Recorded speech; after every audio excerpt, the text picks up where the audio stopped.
प्रह्लादऋषिकृतशनिस्तोत्रम् यः पुरं नष्टराजय नलाय प्रददो किल स्वयं तस्मै निजं राज्यं स मे सौरिः प्रसीदतु।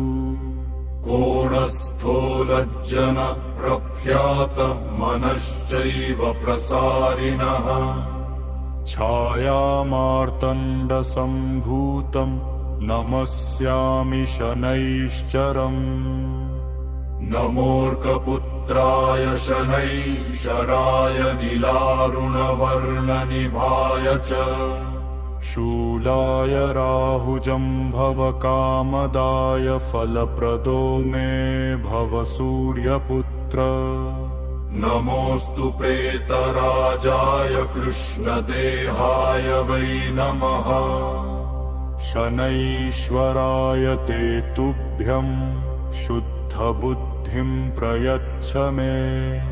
अयैर्भिर्नामभिर्स्तोत्रैः तस्य तुष्टो ददाति सः तदीयं तु भयं तस्य कदापि न भविष्यति। कोणस्थः पिङ्गलो बभ्रु कृष्णो रौद्रोऽन्तको यमः सौरिशनैश्वरो मन्दः प्रियन्तो मे ग्रहेश्वरः। नमस्तु कोणसंस्थाय पिङ्गलाय नमोऽस्तु ते।